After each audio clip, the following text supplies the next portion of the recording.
our guests from out of town. So, I know you're excited to get started, but, let's just, maybe just find a seat, grab something to eat, to drink, then we'll get started. Posters there, you have a whole hour in the afternoon to actually, look at those posters and actually potentially, hopefully, we can do some demos as well, okay? So first, we'd like to welcome everybody for coming in town and join us at this, 2024 Summer Symposium for ALIS XR. Most of you are either participants of our last 3 years initiative, or you are friends, supporters, enthusiasts, of this program. I really appreciate that. We just want to give you a round of applause for everybody coming in town. Thank you so much. So, some logistics here. As you see here, today's startup is very non-conventional, I would argue. Vivian and I kind of debated over, should we do the traditional conference one, put the chairs, whatever it is, or should I actually make it a little more, free-form, cozy, like a party type of style. And, we're all party person, that's why we chose the live. Okay, obviously got that idea. Well, also, this room, it's my personal favorite room on campus. I joined in 2008, present state. So this is when the building, this north wing, the building is actually completed and open in the fall. I like the idea. But this room is called Table Mount Furniture Reading Room. So it's really designed for reading as a quiet space for people to meditate and reflect. And in a way, it's not really intended to be intensive in this room, except for special events. However, I like the purpose of this room because we're also reflecting about our experience from the past and dreaming about the future. So I think it's perfect. And also, there are a few things I want to just housekeeping issues. People are thinking about, okay, where the bathrooms are. It's a little walk, maybe 2-3 minutes. We have bathrooms on both the 3rd floor and the 2nd floor. You have to walk out and walk straight. And on your right-hand side, you will walk past a lot of bookshelves, so they're blocking the view, but it's behind the bookshelves. Don't walk too far to the right because then you'll be on the south wing. Stay in the north wing. But then all gender bathrooms are on this floor. And then if you go down on the 2nd floor, we have all the way to the end, you'll see Starbucks. And there's women's bathroom right next to Starbucks, and there's also a men's bathroom, also behind the bookshelves. So, just to be sure. Absolutely, thanks, Vivian. And again, this room, we're choosing this room. I wanted to mention a couple of things of, featuring this room. You probably see those furniture there, and also the tables that are behind there. And we've been told those tables and furniture are for us by indigenous people. So, I would appreciate your, sort of just respect that license, I would say. But you can move the other furniture however you want. Really, it's meant to be set up in a way that however you feel comfortable sitting, chatting, and have a conversation. So that's just kind of the purpose of the room itself, anyway. So I wanted to welcome my team members to come up there. The ALIS XR team. Frank, you want to stand next slide? Appreciate it. And Sarah, and Dylan, and of course Vivian. And we have a PI from San Jose State. Cannot make the trip there, but he's sending his regards there. So this team has been a wonderful team to work with over the last 3 years. And I have a little slides later on to kind of showcasing how we actually get together and how did actually the journey starts. So, but I wanted to maybe give everybody a little, a time to speak to the audience. Hi everybody, my name is Sarah Cassis. I'm a faculty member at Sonoma State University, and it's my extreme pleasure to be a part of this team. We did a lot of wonderful things together, bringing together our faculty, training them how to use XR in the classroom, working with our students. We brought some students from Sonoma State who developed their XR apps for faculty as a part of one of their classes. So we're really, really grateful to be here, and grateful to the team members.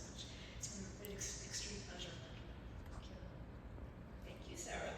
So my name is Vivian Wong.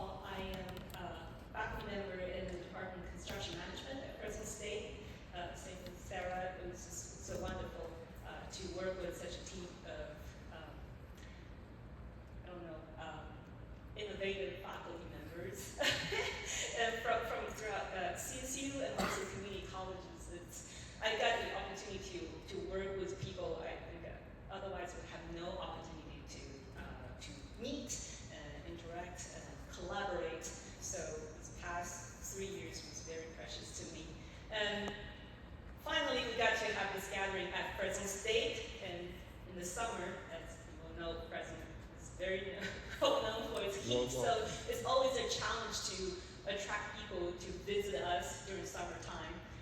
Wade's being diligently praying for cool weather. I was praying for months, and then finally we got the hottest day in the week. Exactly.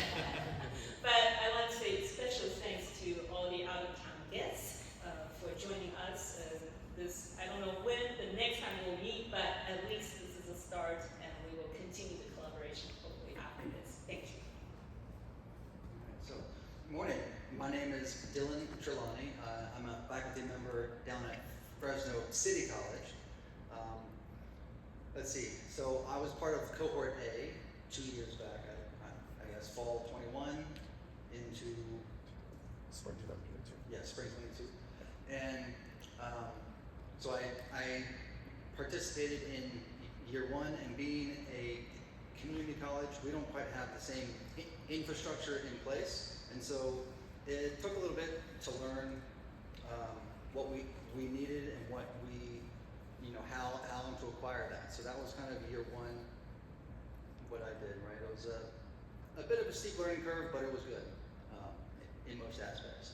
So then, in years 2 and 3, I took over as their point person, their grant manager, and helping to acquire more equipment and lead our team members, 2 of which have a poster right back here. So, yeah, it's been a good experience, a good 2 years, 3 years really. Some good, some not so good, but all learning processes. It's good. Good morning, I'm Frank Gomez from the Chancellor's Office, and for many years I was a professor of chemistry at Cal State LA before going to the dark side in 2019, where I've been the executive director of STEMnet. In effect, I lead STEM initiatives and programs for the CSU system there. Our goals are really bringing in a lot of money and disseminating best practices, and my day is quite varied. I deal with the UCs, the community colleges, governor's office, the courts of Long Beach. I mean, I deal with anybody and everybody but the devil, to me, for better words. Okay. So just very brief history of this. In 2020, I had a webcast. We do almost monthly webcasts. I found Wei and Vivian and a number of other people to do this webcast on virtual and augmented reality. And then I thought, hey, this looks very interesting. Why don't we try to get some money for what it is they're doing, because they were unfunded for it. And so with Wei as the lead, we wrote a proposal to NSF that was going to be an NSF use. It turned out to be an NSF HSI STEM for $1 million. The rest is history. Sadly, it was only yesterday. It was the first time I had ever met after 4 years on Zoom with Wei and Vivian and Sarah and Abe, and first time I met John and Kate. So it's really great to be here. I was here 1 week before COVID hit in 2020, and so what a difference 4 years have made. But really, kudos to really this wonderful team and everything that they've accomplished over this 4 years, not only with faculty, but with students. And really it's on to the next step, hopefully, in trying to secure even more funds to really focus, of course, is on student success. So thank you. Thank you, Frank. All right, I'm gonna start my slides real quick. Otherwise, I'll be going over time. That's usually my style. Always going over time. So, but exactly, wait, been seeing this all over the place, and you've been hearing this term, ALIS XR, exactly what it is, right? So, this is what it is. It's active learning and introductory STEM courses for the XR. Right? It is really established as an approach we believe in that could actually help us to develop and integrate XR in STEM teaching and learning. And as Frank mentioned, it all started with this legendary man. Oh my God, Frank. picture way. Hey. Not a picture. Then, I had hair then, and yes, please. Glenn, then here we go today. Hard work, and we as a team appreciate Frank's leadership and vision and his mentoring. Apparently, he's been such a caring, inspirational leader in our system, and I don't know how much chance our office have to pay you, to keep you, but I think they should pay whatever it takes, okay, to keep you. You can tell the chancellor. Absolutely. So this is, really just a brief history of how we actually as a group come all together. It was really sweet memories there. So then, this is our kind of vision, right? Why do we are doing this? Because through that webinar, we actually realized a lot of people were just like one of us, right? We're trying to think of something to disrupt the classroom, trying to make students learn better, and trying to make them feel like STEM is more like an identity of them, and that's a career path they're looking for. But working alone is lonely. Sometimes feel like unsupported. Sometimes feel like a little frustrated. So why don't we actually come together, establish this community of practice, and learn from each other, and even more importantly is create a safe space that everybody feels like I want to share or listen to your story, so I can actually get inspired and moving on, continue. So that's kind of the purpose behind it. And of course, down the road, we want to actually share what we have learned from this group of people and actually expand that community practice to a much broader level. That's why we have friends from San Diego State, Doc Sean House, and Kim Leafy from Cal State and Innovate. And they've been supporting us along the way as well. Cannot say enough thanks for you guys as well. Really appreciate incoming talent as well. Then, a little bit like, what exactly is, we're looking, trying to do. So there's 4 different objectives there, and of course, this is something, Sarah and Vivian and I will have to figure out how do we actually tell a story when we actually talk to that staff. We have done this, But most importantly, I want to highlight, the fact that develop a community of practice, which is the XR faculty learning community, is the backbone of the effort we're looking for.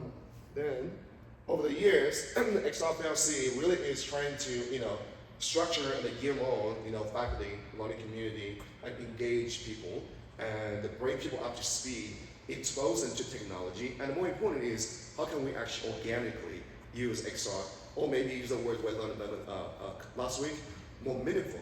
So XR truly is changing the way we actually learn and we teach. Then, going from there, the target audience of the XR FLC really are those, forward-thinking, visionary STEM faculty members who want to do something different in the classroom, and they genuinely care about their students' outcome. They care about student success. They want to find ways to support them, even though that means extra work, additional work. So that's those people who actually what we're including. So it's not an easy, thing to be in this cohort. It's not like, like we just get here having a party every day, I hope. But, they actually have to, attend onboarding workshops there. They have to actually go through training. We have to do monthly meetings, and they have homework. Now, they even have homework. Think about it, okay? Because we are truly trying to care about, how can we actually measure success? How do we know that what we're doing is not just, a random phenomenon? Instead, it's an intention, it's a confident integration, organic integration that truly is making impacts on our students. So move on. Over the 3 years, we recruit about 10 cohort members across 4 different campuses, including Sonoma State, Fresno State, San Jose State, Fresno State College, and from all kinds of STEM disciplines there. So 30 cohort members go through a 3-year period. We have 15 different STEM disciplines. And we have 24 successfully redesigned courses there. Somebody might ask, what happened to the 6 other courses? What happened there? Well, there are all kinds of reasons why it didn't, pull off. And that's not a bad thing either, because that tells us, it's not that easy. You can't just take for granted, if you want to do this, make things happen, it's going to magically happen. No, it takes extreme efforts there. And for those 6 courses, although they haven't been really redesigned yet, but I know that the instructors have never stopped exploring. They're learning new things, they're trying to explore new solutions there, they're still working on it. So I feel really confident about that. And I did some tally of the numbers about how many students we're actually impacting, right? 1,500 students is the one we have already involved in this process there. This is directly impacted because they're enrolled in this class. It's actually helping redesign. There are more students who are not really in one of those classes that is redesigned. However, they heard about our story, they saw their peers doing something really interesting, they come over and they're trying to try something out as well. So they can bring back the words to their instructor and say, hey, can we try something different, similar to that as well? So intangibles is really enormous. And as a team, we truly generally care about what's the high level outcomes we were trying to accomplish. You'll see some of the 4 matrix we use across the board, And we care about the general self-efficacy skills. We also care about the sense of belonging. We actually care about this identity as a scientist or engineers. We also care about the self-esteem skills, or on those different design courses and trials, etc. So we had a data analyst to help us over the last 2 years, trying to gather some measurable outcomes, see how things are working. Apparently we have seen a pretty consistent trends that is the post experiences tends to be very positive, and however the statistical significance is not there. Okay, we tend to ask that question: why is not statistically significant different between pre and post? What was the reason that although we have really predominantly positive feedback in terms of the experience, but the measured outcomes didn't seem to be very consistent with the reported experiences there. We tend to ask that question: what is going on there? We heard so many positive things about how wonderful the experience is, how wonderful the classes have been redesigned. There's a gap. Okay. So reported experiences does not match the measured performance experiences versus outcomes. Okay. So then we went a little bit deeper and did some findings, trying to figure out what exactly is going on there. Well, we end up actually finding out there's a lot of barrier that all faculty members are facing. For instance, we find there are sort of financial barriers they're facing. As you see here, some of the cost of procurement, storage, maintenance, deployment space, and remodeling, et cetera, faculty themselves really facing huge barriers as well. The top list there is course instruction design. A lot of faculty members, given the fact they have been teaching many years, they do not have a great understanding about how can we actually instruct and design the XR technology to make that process to be more pedagogically sound. So that's one of the big challenges our faculty members are facing. Then you also have some institutional barriers. So for instance, there's not a private classroom or labs we can actually do this XR, and we don't have enough teaching support, we don't have TAs, we don't have enough tech support, et cetera. When you ask around, everybody faces some sort of barriers to actually work on during those processes there. However, we do also come together as a team, figure out what can be done, right, to mitigate those, barriers. We find out, financial pathways. We need outstanding leadership there.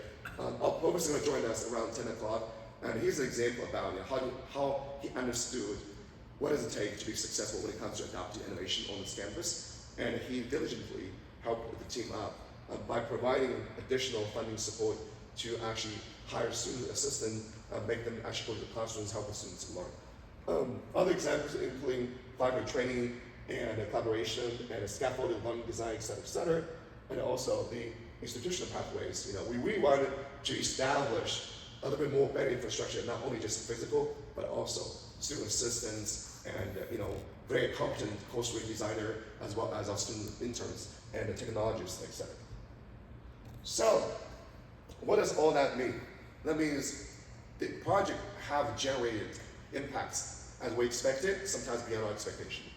It really creates, a louder voice when we'll all come together and try to make a collective voice saying, we wanted something different, and by showing our students, our admin administrators that if you do those things, if you do it together, you will be able to see, this changes and those positive outcomes, et cetera. We also wanted to make sure that, this journey is not alone. Like I said, we have a lot of lecturers in our cohort. And I would argue actually more than half of our cohort actually are lecturers. When you're a lecturer at a state university, you teach 5 classes, 15 WTUs. Why do you have time to do all that? Why would you be motivated to do all that, right? When you think about those things, that truly make us stronger when we actually come all together. And we also, through the community practice there, we are able to actually truly see the growth of our faculty members. We have faculty come in, just being curious, explore what's going on there. They walk away and they become so confident that I know this is how that's going to work. I'm going to do this next time, I'll do something different next time. They, step by step, gradually, they're really going towards that goal. And we have faculty members starting by using maybe XR for one session, 30 minutes, to a whole semester, 16 weeks. That growth is unbelievable. And we just feel so proud of them because they have made their way all the way from not much and trying to just explore that all the way to they become so confident and become so competent. So I wanted to say special thanks to a few people. Principal, obviously, as I mentioned, he's definitely a visionary leader. He understands the value of innovation, and he's going to join us very soon. And Dane Luna, and he not only just understands what we need, but also support us by giving us spaces that students can get together, faculty members can get together, etc. Then Dean Elizabeth Wade from Sonoma State, and she basically led the efforts at the beginning of Sonoma State and handed over to our PI and Sarah there and supported her all the way, however she can. And Kate David, as I mentioned, the Cal State NMA director, and Kate again, just go out of her way to lend support not only just financially, but also really provide a vision at the CSU Chancellor's Office how things can be done more innovatively. So is it Dr. Sean? How's it? Oh, Sean, I thought I put it in there, but sorry. Sean Housing right there from San Diego State, visionary leader, technologist, and actually really help us to understand the way, what's the successful model we can actually integrate this and transform the process there. And Brian Barrett from CFE, Center for Factory Excellence, Amanda de Alba is one of our technologists to help us walk through those hardware issues there. And of course, John Oakes from San Jose State, Patrick, I'm not sure Patrick's here yet, from San Jose State, Lansing, and our student assistant, Saeed, and Avantika really have been going to the classroom, help the faculty member doing the whole semester implementation. I just want to say thank you to all of you. Really appreciate it. Cannot do without all your help. I want to mention one thing, I don't know when is the best way to do this, or when is the best time to do this. John Oakes from San Jose State, he is the lab coordinator for Calava Lab. Many San Jose State faculty members have used our lab to do their experimentation. And he's very understanding, very passionate about technology. However, he passed away earlier, this year, and we felt like shocked. And Abel passed along the words, and we just felt like, we owe John a big thanks. So what I want to do is just, let's maybe take a 1 minute silence, just trying to show our appreciation to John.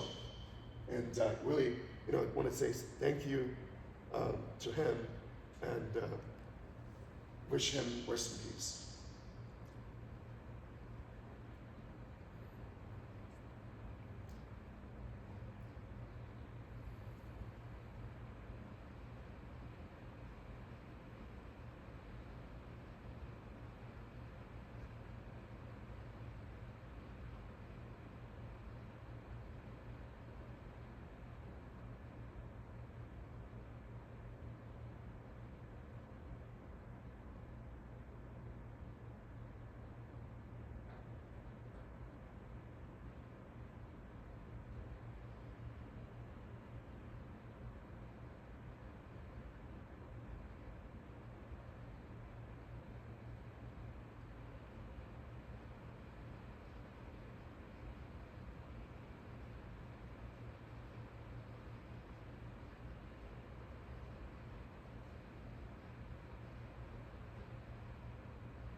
All right, thank you so much. That concludes our little introduction, recap about what this team is about, what we're working on in the last 3 years. Thank you so much.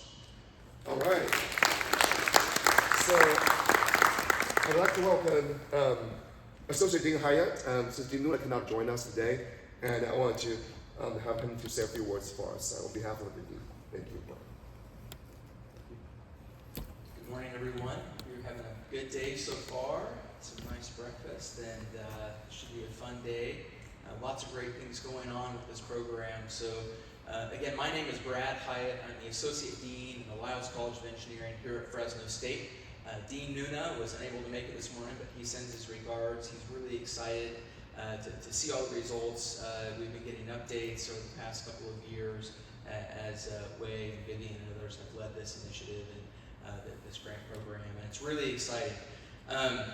Just a little bit about my background. So I'm a construction engineer, civil engineer, construction manager. That was my background. I was in the industry for a while, and then worked with Wei and Vivian in the construction management department here at Fresno State, and then now in the dean's office. But from an educational perspective, I've always been very interested in the technology that's out there, how we can use that and leverage it to provide a meaningful experience to our students. And this is a great example of a program that does that. It's been really interesting, really exciting to see what's happened and the excitement of the faculty and the students in all these different disciplines. And it's an exciting time. As far as the College of Engineering and how we operate here at Fresno State, like the other CSUs, teaching is at the forefront of everything that we do. And so really trying to find those ways to connect with our students and allow them to learn better and to tie it to their education.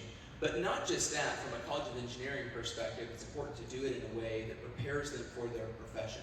Whether it's in engineering, construction management, architectural studies, whatever it may be, we really want to provide those tools that help prepare them to be successful professionals when they leave. And the posters that are here, I haven't been able to look at all of them, but seeing the results so far and seeing what's happened, that's always at the crux of what the grant program was about and what this is about. And that's really exciting, because not only are students learning more, but they're getting tools that they can use and apply once they leave here as professionals. And again, that's what we focus on as a College of Engineering, and trying to provide those tools and help our faculty provide the students to be successful.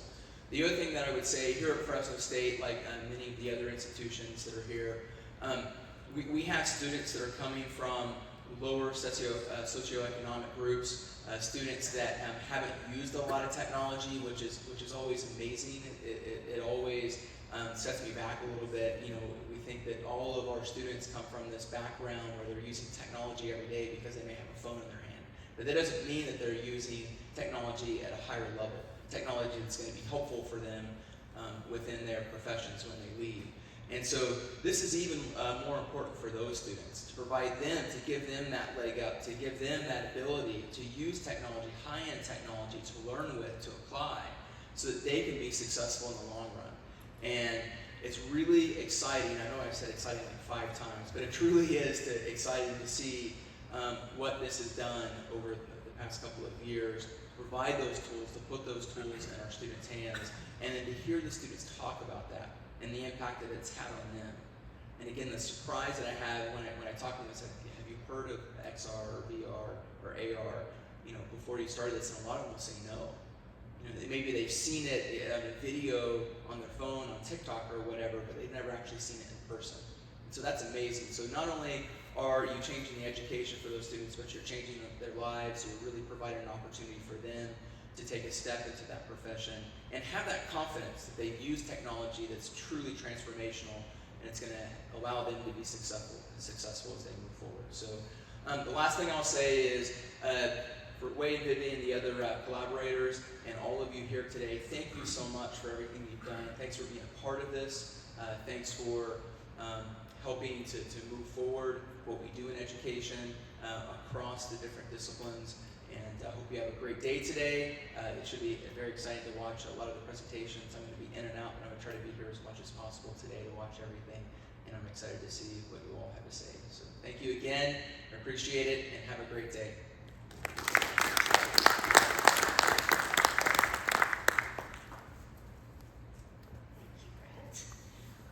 Our next speaker, I'm gonna invite Jason McGinsey from Office of Ideas here. I like this name, but it's actually a long name. Innovation, digital excellence for academic success. I think that's the full name. It's an academic unit on our Fresno State campus. I would like Jason to speak a few things, give us an overview of the XR initiatives on our campus.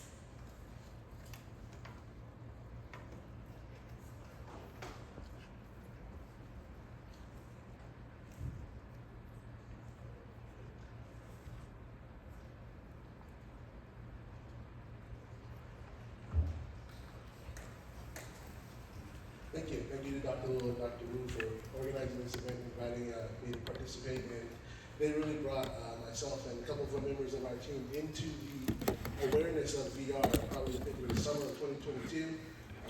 They started, the grant project that we're all talking about here today, and invited us to the lab, got us to put the headsets on, kind of see what they were doing, and said, okay, now you've all seen this, how can we help? Because our unit supports academic technology, instructional design, faculty development, those kinds of things. So, they had got something in motion, but, a lot of times you do something under a grant and it goes for the life of the grant and then it kind of falls off because you don't have that ongoing support at the university. So, let's talk about what we did this year. So, this year we really got invested in attempting to be a part of the VR Life here at Fresno State. So we acquired 40 MetaQuest 2 headsets last summer, and we decided, okay, let's connect with Dr. Wu. He gave us a list of faculty who had been part of the ALIS XR cohort, and some apps that we could look at, and we just dove in. So we kind of identified 4 real areas that we wanted to focus on. One, gauge the interest in academic uses of VR in the classroom, create awareness of the possibilities for folks who hadn't gone through the program, who maybe hadn't heard of VR or where we were 2 years ago, support any in-progress efforts in any ways that we could, and then assess our own capacity and needs for robust academic VR support. So, fact-finding, what would it actually take if we had 50 classes that wanted to do VR? What would we need in place to do those things? So those are the things we tried to do. So some highlights, some things that we were able to accomplish this year. We held a couple of VR demo days for faculty. One of our demoing faculty right here in the front row. But we had faculty from chemistry and then another faculty from neuroscience who actually were presenters at our faculty demo days, where we had faculty from a range of disciplines come out and participate in those. So we had Dr. Lisa Davis here from fashion merchandising, and another faculty member whose name, I can't remember her name now. I think she was in interior design and architecture, that sort of thing. So just a range of disciplines involved, and we just had those faculty come and share what they were doing with VR, and then got these faculty with the headsets on, trying out some apps, just to, again, create that awareness and helping people envision what could be possible. Then down at our Discovery Hub, we also held a couple of demo days for students. Just got a couple of different apps and invited students as they were coming into the library. Do you want to try it out? Do you want to try it out? And on the first one, we had 9 students participate. It wasn't that many, but it wasn't none.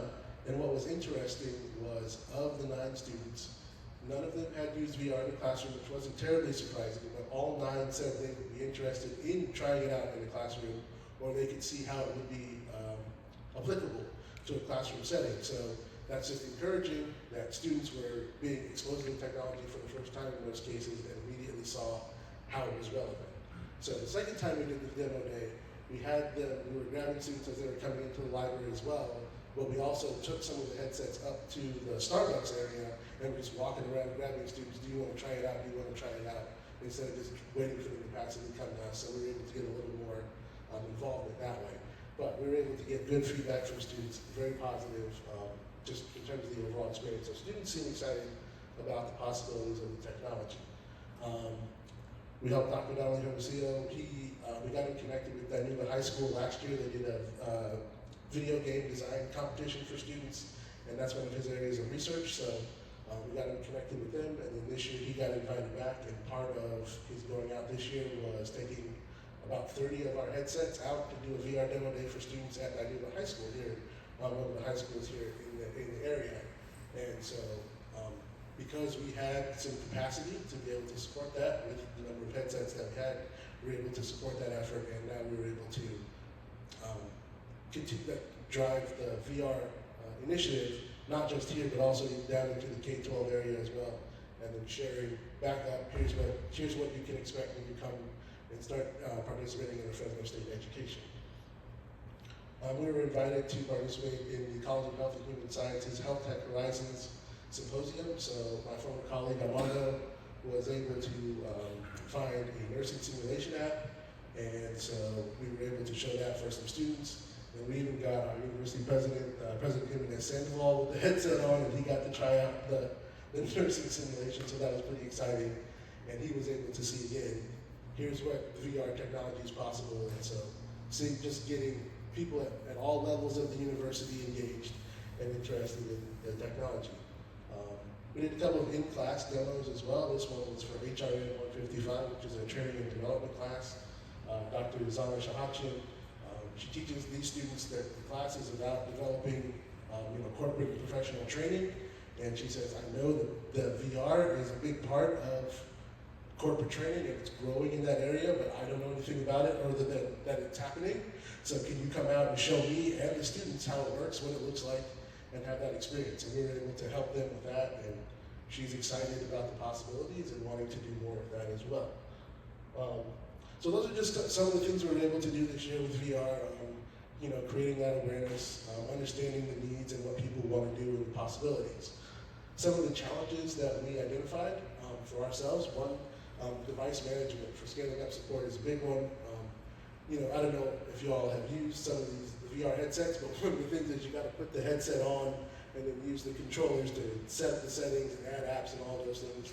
And there are some software that allow you to do that at scale, but we weren't able to identify one that met all of the criteria for the university for procurement. So there are some challenges in that area, and there's limited options on the market because it's still a growing area of technology. So hopefully we can find a great solution for that, because when we set up those headsets for Dermot to take out to Dane, but it took Armando almost 3 days as part of his work to get 30 headsets all set up, charged, updated, apps loaded, and everything like that. So if we had, two sets of those that we needed to do in a week, you can see how that can really be a challenge if you can't do those things at scale. Hardware cost and evolution, I told you all, we bought 40 MetaQuest 2 headsets in July last year.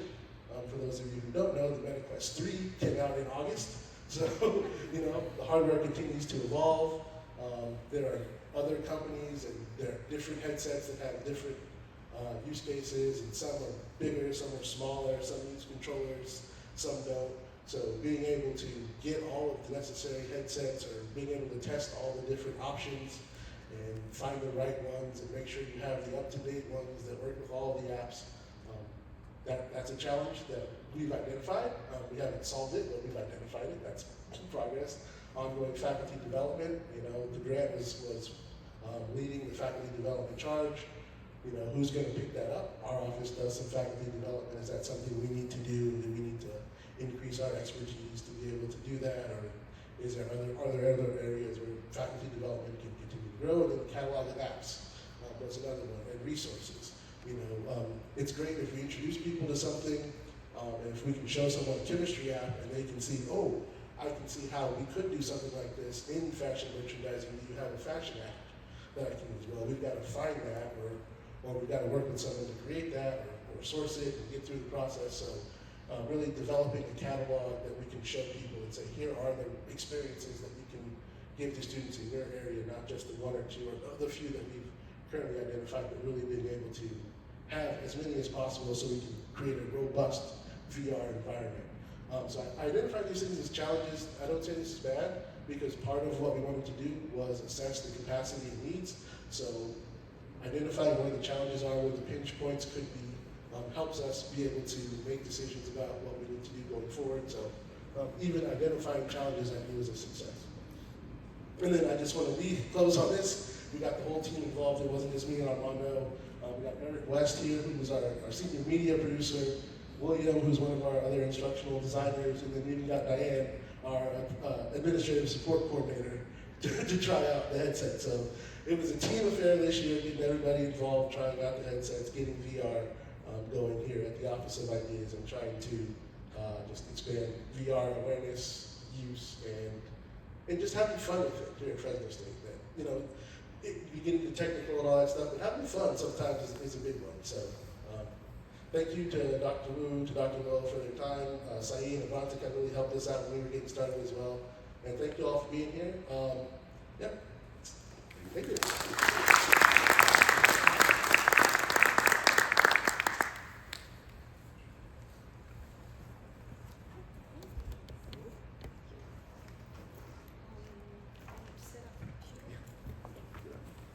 All right, I'm going to introduce our next speaker, Dane Lancaster.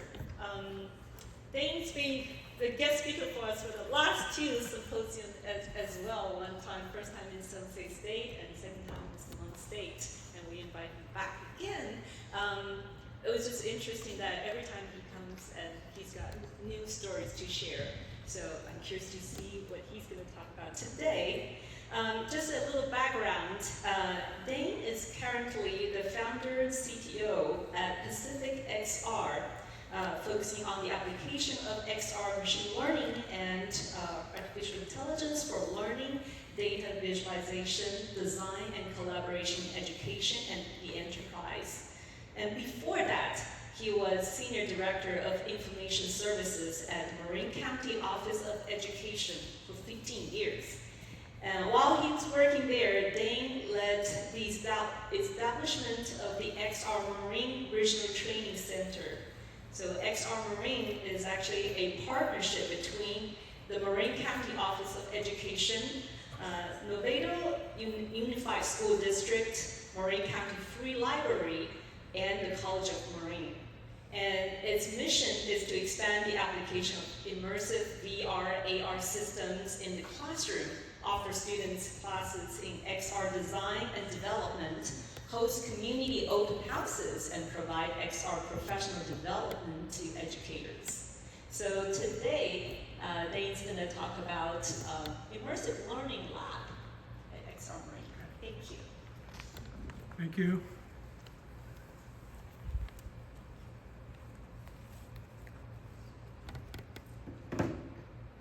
Thank you very much. Thank you for the intro. That was quite comprehensive, actually. XR Marin has been in existence for since 2018, and what I wanted to do today is give you all some lessons learned that we have gathered over time working with primarily K-12 students in middle school, high school, and the local community college as well. We had initially been focused on sort of what I'm hearing you guys are doing a little bit here at Fresno, is giving students and instructors and faculty an opportunity to just sort of get a smorgasbord of VR and what that might look like, put a headset on for the first time, or a student try an application out for the first time. And we've kind of gone beyond that a little bit now. When we went into the COVID period, we kind of slowed down as far as what we were doing, and we reevaluated and reset our mission, which was going to be much more of a focused mission, focusing on STEM in the middle school and high school classrooms. One of the things that we are finding, and you probably haven't seen it quite yet, but we're finding that students in middle school and early high school, when I ask them how many people have tried VR before, I would say a third of them have tried it. How many have a VR headset at home? A quarter of them maybe. So spatial natives, we call them digital natives in the 2000s, we call them spatial natives today. These are students who have had experience in navigating and using virtual reality experience of some kind. And I must tell you, they're on the way to Fresno State and Sonoma and San Jose State. And they're going to come to you saying, where's the VR stuff? Because we've been using this, we've been using it next to our Marin, how come you guys don't have it? So just a couple of pieces of information. Pew Research just came out with a couple months ago with the study. A quarter of students are playing VR games today, out of 1,400 students that they surveyed. The other one that is interesting, Piper Sandler, they do about every 6 months, they do a broad survey of teenagers, asking them all kinds of questions. And one of the questions they ask is, how many of you are using virtual reality? I think quite an interesting number there. 13% of these students said they're using VR on a weekly basis, and that's quite frequent actually. And how many own a VR headset? 33%, which is kind of in sync with what we're seeing at XR1 as well. We went into a fifth grade class to do a demo a few months ago, and half the class raised their hands. And this was in a low-income, underserved community for sure. So some of the things we've learned, and you've learned this as well, start with a small pilot. Don't get too big. Scaling is a problem as we all know. And managing that scale is an issue. So start small and be focused. We have found that onboarding both faculty and students is critical. And so when we come in to work with a teacher to implement a particular application in the classroom, we don't just go cold and drop it on the student and the teacher. We spend some time working with the teacher prior to that. But with the students, we give them some applications which, if nothing else, has nothing to do with what they're trying to learn. It's really how do this stuff work? What does it look like? How do I navigate? Because that can be quite a cognitive load if you put somebody into a VR experience that's particularly in STEM. They're trying to figure out how to do stuff. They're not really trying to learn what you're trying to present to them. So onboarding is critical, so take the time to do that. We are now transitioning from doing less demonstrations and more ongoing, sustained implementations in the classroom. We're done pretty much with doing the one-off demos, as much as possible. We found that being in a headset more than 10 or 15 minutes, most students are reporting they would prefer to get that headset off in 10 or 15 minutes, maybe come out and report out what they saw, what they're doing, what they experienced, what they might have learned, and then maybe go back into a headset again for another 10 or 15 minutes. But there have been some applications that teachers have tried to implement where a student is in a headset for 45 minutes, and that doesn't work for all kinds of reasons. And some students are certainly having headaches, and it's just too long, at least the way things are designed right now. I think we had somebody talking about this just a minute ago. Get real friendly with your IT folks, because as you begin to scale and start using this on more classrooms or department-wide basis, you're going to need to make sure that your IT team is on your team as well. Because if they're not, you're going to have problems, and things are going to break, and things are not going to work, and the internet's not working, and it's going to be something that's not going to be conducive to continuing that for both students and teachers. We're trying to focus on more project-based learning design, and really using the principles of project-based learning to do the work that we're trying to support teachers in the classroom now, using principles of project-based learning. And those principles are basically just use input from not only cognitive, but also audio, visual, movement. We find that movement is very critical to learning and long-term retention, and emotion. Some of the work that we're doing, we find that students become very attached to what they're doing, and it becomes kind of an emotional experience for them. Some experiences more than others. We have found that there are some people who are trying to use VR in subject areas or in content of subject areas that doesn't make sense. You can get it's just as good to read a book or watch a video or hear an instructor talk about a particular subject area as opposed to doing it in VR. In some cases, it might be detrimental to do it in VR. So we're looking at targeting those subject areas, and particularly in the STEM area is where we're focusing, that are most impacted by using virtual reality to show that content. Content is scarce, particularly in STEM. There's not a lot of good content out there. And if anybody is trying to build content, it's hard. Any game designers here or people working with Unity or anything like that, would you agree?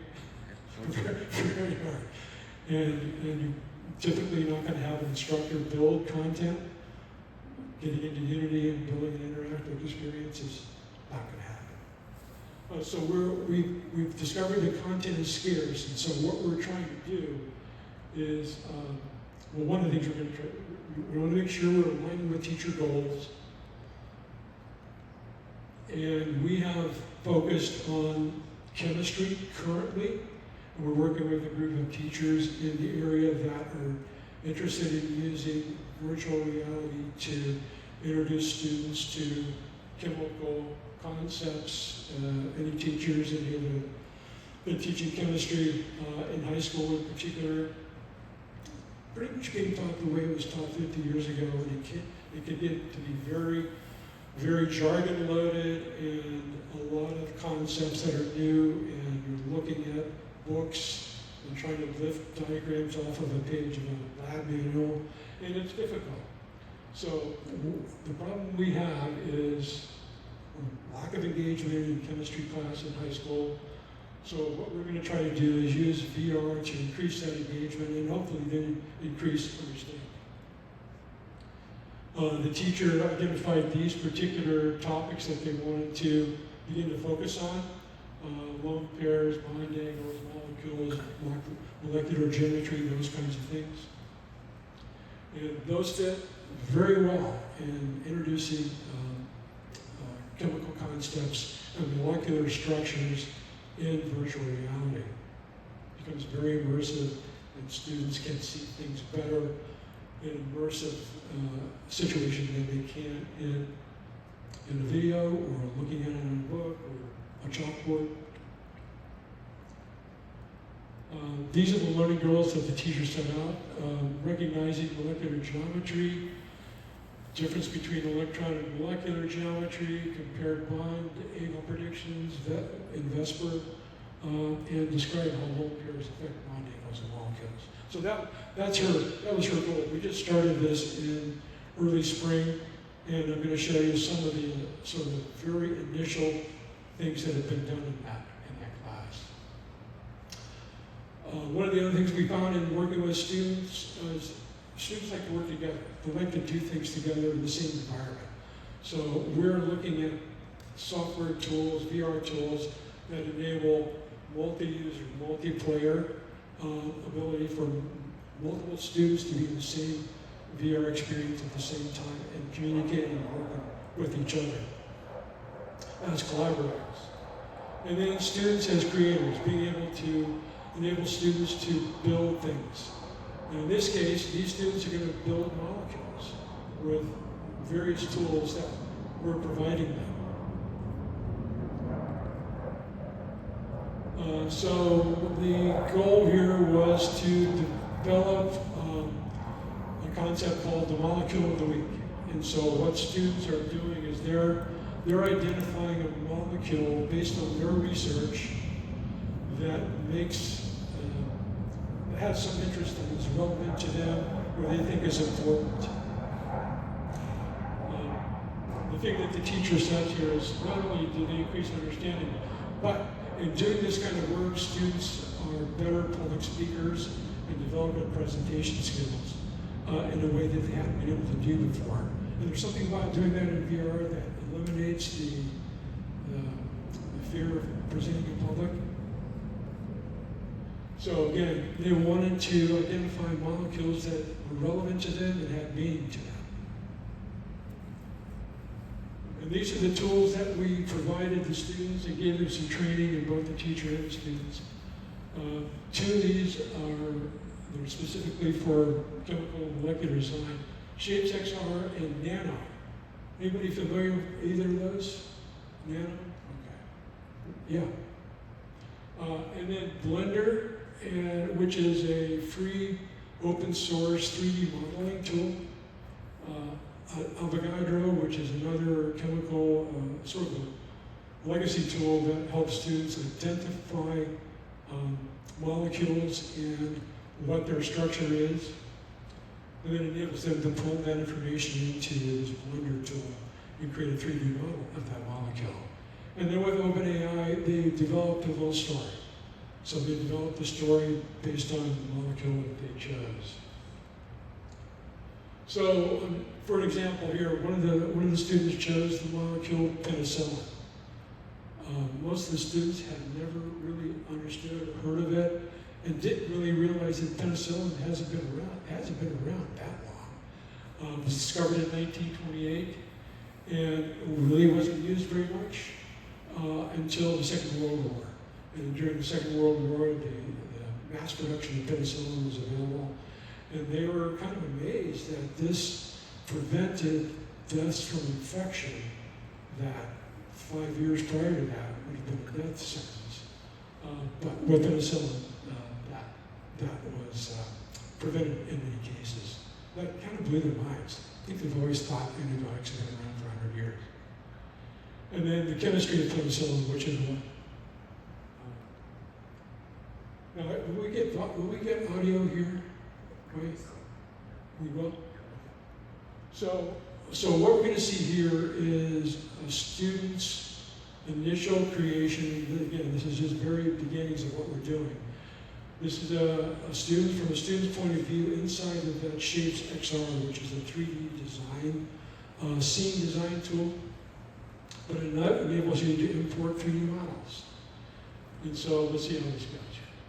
The amount of deaths of soldiers as a result of infections, penicillin was able to stop bacterial infections significantly. So here is the molecule of the week that we chose. This is penicillin, penicillin G. This is the girl that's inside of And Shapes XR. here is the molecule that we built using two software tools that Mrs. Jenkins gave us that we could use to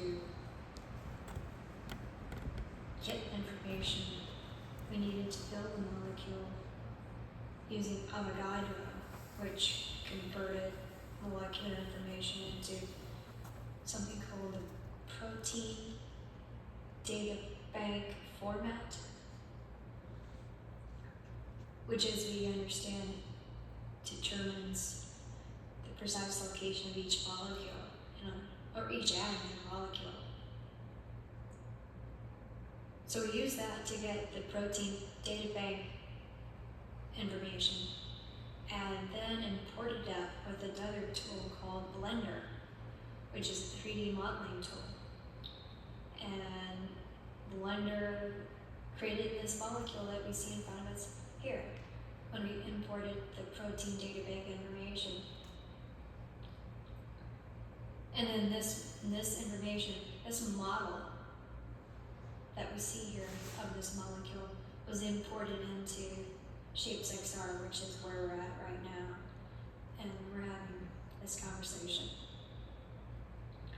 So what's kind of cool about Shapes XR and manipulating only the Shapes XR, that we can pick them up and look at them from all angles and move them around. Okay, here is the nitrogen atom. This group of atoms here is the active part of the molecule that inhibits cell wall growth in bacteria. 3 carbons, a nitrogen, and then an oxygen with a double bond to this carbon atom right here. So that is the penicillin molecule.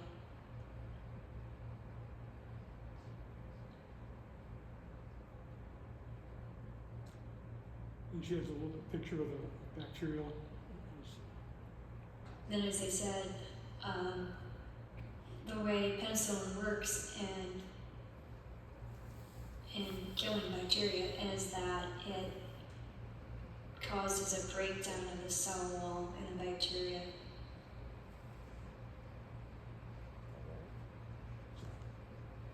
Does that pass the test?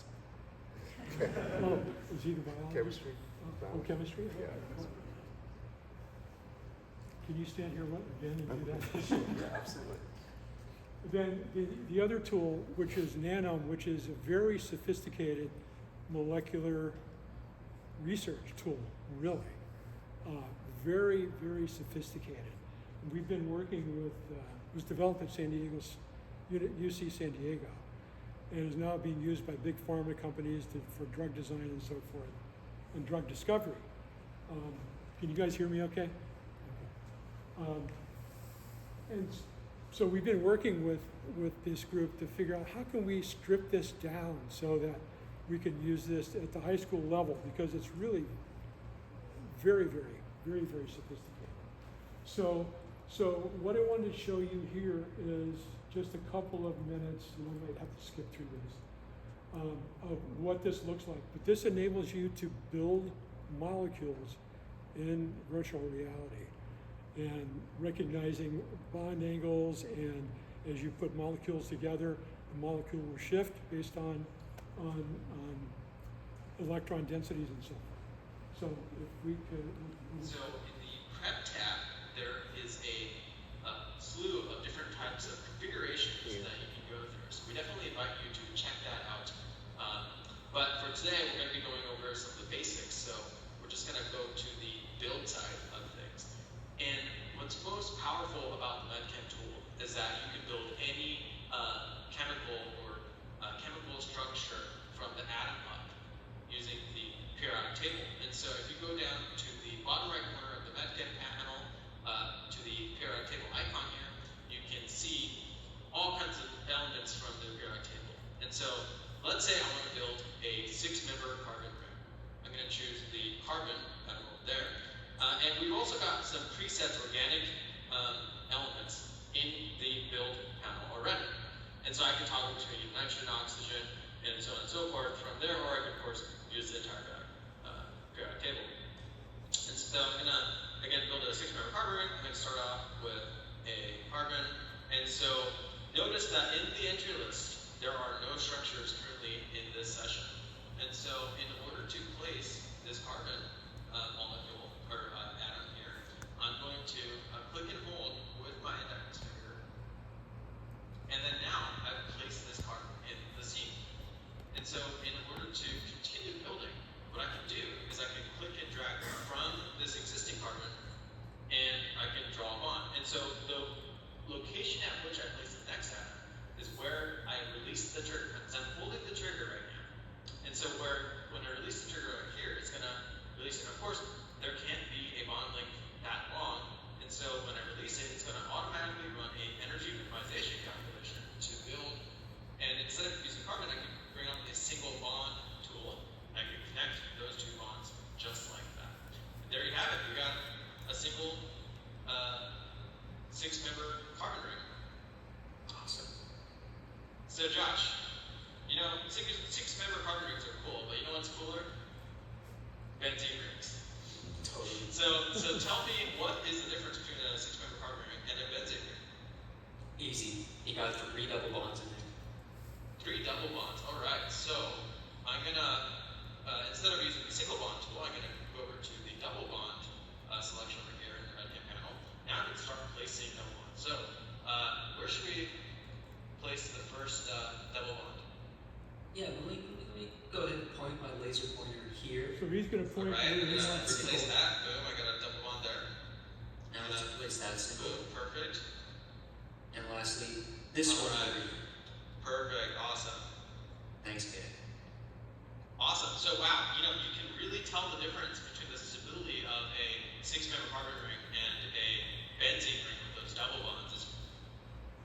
So those are a couple of examples of what we're trying to do with students, and give them not only access to tools that they may be using as they move on to Fresno or wherever they may go to school, but hopefully, and our goal is to allow students to become more immersed in the content and the subjects that their teachers are trying to present to them in chemistry class. And the feedback so far from the students has been, they like it. They really like it. And we feel the first hurdle to get over is engagement. If you can engage students, then the next step is getting them understanding what you're talking about. if they're not engaged, you're probably wasting your time. So the last thing I wanted to mention here is we're seeing a more marriage of the AI and XR. As we move forward, we will be working with 3 groups. Lawrence Hall of Science is developing a CRISPR experience where students go inside a cell and they are working with an avatar who they can have a conversation with that avatar about what they're looking at and doing what ifs with that avatar. Lucas Foundation, Lucas Education Foundation, which is up in Marin, is developing, and I don't know if you guys ever known what they do or have heard of them. They've been working for many years on project-based learning research. They felt like they've done everything they can do in that area now, and so Lucas is putting money into developing content that is immersive content. And so they're developing a medical diagnosis experience for students where they're in conversation with the patient and or a doctor about what's happening with that particular patient. And then Prisms VR, which is a immersive math experience. They will be using or integrating in their content AI as well with an avatar where you can have a conversation with an avatar or say, I don't understand this. And they will lead you down the path to understanding but not give you the answer. So that is, that's what we've been doing at XR particularly in the last 2 or 3 months with educators in high school chemistry. Thank you very much. Thank you, Dane. We're actually a couple of minutes early, so we can entertain questions. If anybody has, Frank, please. What type of educational assessment has been done? Besides, there's the content part, and then there's the students' interest in STEM. So have they probed that much? Well, it's informal at this moment. As I said, we funded a small cohort of high school chemistry teachers that wanted to explore this. And XR Marin came in, we got a small grant to provide support and headsets, 15 headsets to 2 different classes. So we are experimenting with that now. I think the first time they'll have a real judge on what's going on will be in the school. Some of the exams that they're doing and getting some feedback. We're doing some pre-post with students themselves and what do you think? Was this helpful? Was it not helpful? For the most part, the post is showing that the students like it, and not in all cases, but in most cases, students say they believe they're learning better. But as far as coming up with a more research-based protocol, we haven't done that yet. So I'm a chemist, so Yeah. I can tell it certainly needs to be polished a little bit in terms of the structural aspects if you really want to provide them. Oh, sure. So when do you think that might actually come out where you have like a version 2 of some of this, so it's more realistic? We'll be doing that over the summer. We'll be working with chemistry teachers over the summer to get their feedback and what they think worked, what didn't work, and try to come up with a more integrated approach and build that into their curriculum in a more designed way than we had to do it this time. It was really more of a, hey, we can do this, would you like to try it? But we'll spend time over the summer with the teachers to come up with a plan more along the lines of what you're talking about. Any other questions? Oh, yeah. I'm kind of curious if they have done any comparison between the flat screen TV, still very interactive, let's say a group of students using flat screen TV touchable and having the same capabilities as the VR or AR, Yeah. what would be the preferred environment? Because VR, AR, you have to put a headset on, you don't see the people in the room. I mean, the Pro from Apple can allow you to see now. But have you done any of those comparative studies in between the two methods? No, we have not. There are others that have. There are others that have, particularly in the area of chemistry, that have found that has been more impact as opposed to what you would read in a book, what you see in a video, and what you experience in VR. So there are a number of studies out there that do show that there is an impact, a positive impact on learning and retention in using immersive VR. There's some research that even goes into, if you want to go to a molecule, do you actually walk to it, or teleport to it, or do you point to it? And some of that research is saying to students that there's more positive impact if you are pointing as opposed to walking towards something. That's something that's I just read recently. But there's been a number of research articles that show that there is a positive impact on learning and retention compared to VR, compared to video, compared to book. I get that part, but because I'm a mechanical engineer and Uh-huh. I'm teaching it for 16 years now, Yeah. machine design particularly, so we deal with a lot of big examples, Well, hundreds, what? if not thousands of machines with a lot of components. Uh-huh. So we really value the interaction between human and machine, and also human to human in the same room. How do we actually make our point across on assessing, let's say, parts, right? So we point to it, for example, in a Zoom time. We share a Zoom screen, and then we zoom in, zoom out with a little pointer. Right. So when we get back to campus, when we actually in the same room, we have that big screen, touch screen, we open up, let's say, a machine, and we make it and we explode it into different parts, just like the chemical compounds. And we rotate them around using our fingers, and we take time to actually go up to the screen, and then kind of zoom in, zoom out, and rotate them around and show, okay, here's what I meant, like in terms of design. It's very similar to chemistry. Yeah. So that's why I asked which methods are actually better in terms of interactive flat screen with people around it, or actually a VR, AR environment that people have to put on headsets and cursor per se, holding it. So that's why I asked, because I already use the interactive flat screen TV already.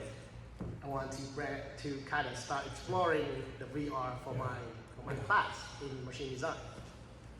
Well, one of the principles is that the ability to be immersed in an environment, and if you can, in this case, walk into a molecule or walk into a machine and look at the machine from inside out and see it from a perspective you may not ever see on a two-dimensional interactive board.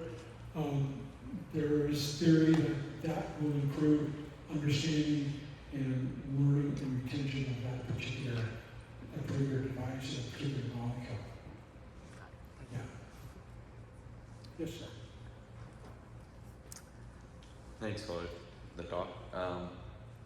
One of the slides said content is scarce. Yeah. And I definitely resonate with that. And on top of that, development of VR projects is also hard. There's so many challenges like the speaker before you mentioned. I wanted to see what your thoughts are on how to train the next generation of students to develop projects so that we get around this problem of scarcity. I agree, that is a huge problem, and we had, at one point, we're doing that at XRMN. We were providing Unity classes for students to develop content. We found that the quality of the content that they could produce with the limited amount of training that we could provide was not going to do what we needed to do. I think I heard you're doing something that's normal where you're using students to do that very thing. Right there, sitting right there. Yeah. So we'd like to talk to you at some point. And it'd be a great collaboration to see what we could do working with a team of developers who could work with students and educators and say, this is what we want to do. Because what we found is that the teacher has the understanding the pedagogy and the design of the class and the curriculum. Game designers typically don't come from that point of view, but they have the skills to build content. So we love to be able to talk to you more about that.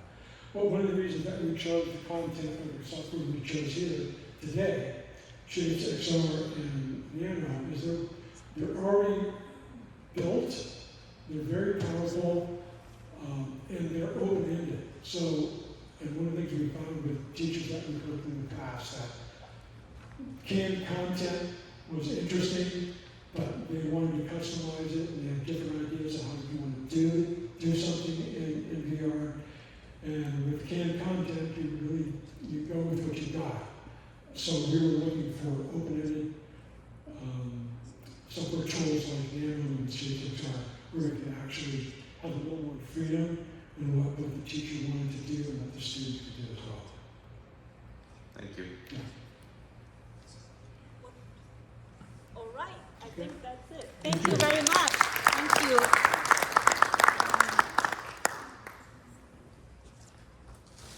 We have a little Fresno State goodie bag for you. Thank you for the constant support and inspiration. Thank you. Thank you very much. We have a 10-minute break, so, and come back, and what time is it? 10 o'clock. Right now it's 10. No, now it's actually 9:15. Oh, perfect. So please come back around 10 o'clock. Thank you so much. Surprisingly, we went on time.